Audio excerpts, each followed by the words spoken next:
ગઢડા પોલીસે જૂના સ્વામિનારાયણ ગોપીનાથજી મંદિરના ઉતારા વિભાગમાં ચાલતા જુગારધામ પર દરોડો પાડ્યો હતો. પોલીસે 5મા માળે આવેલા રૂમ નંબર 509માંથી 8 શખ્સને પકડ્યા છે.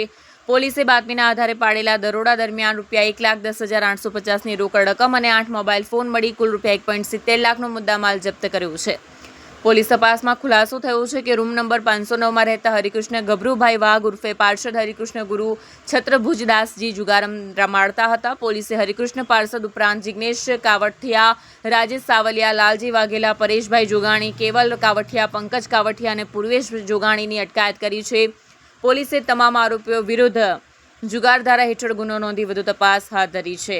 જ્યારે ગઢડા ગોપીનાથજી દેવ મંદિરના ઉતારા વિભાગના રૂમમાંથી ઝડપાયેલા જુગારધામને લઈને મંદિરના ચેરમેન હરિજીવનદાસજી સ્વામીએ પ્રતિક્રિયા આપી છે.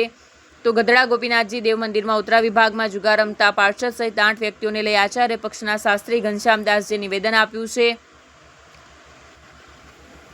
જુગારમાં ઝડપાયેલ પાર્ષદ સાથે આચાર્ય પક્ષને કોઈ લેવા દેવા નથી તેવું નિવેદન આપ્યું છે.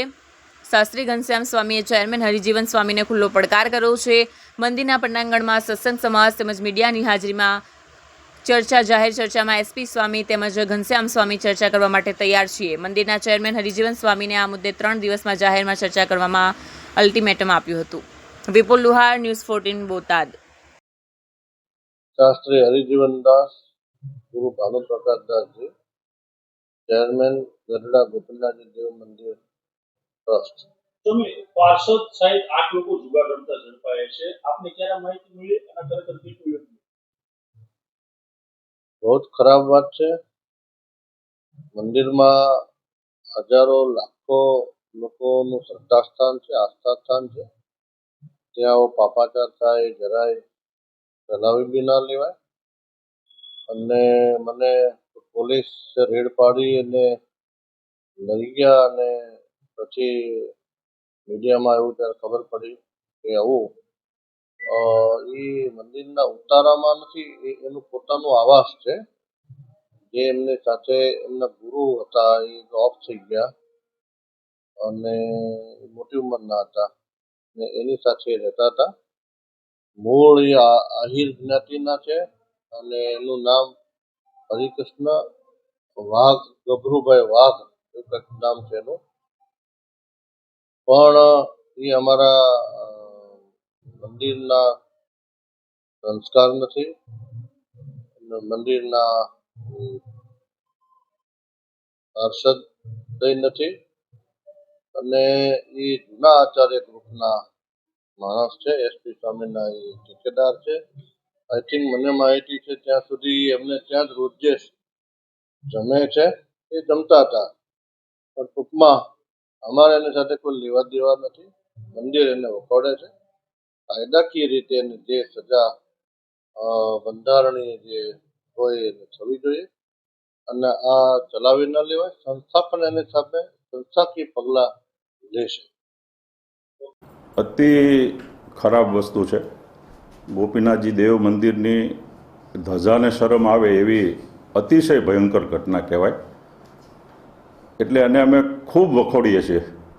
જવાબદાર માણસો અને ગુનેગારો એને પૂરતી સજા થવી જોઈએ, એને અમે ખૂબ વખેડીએ છીએ.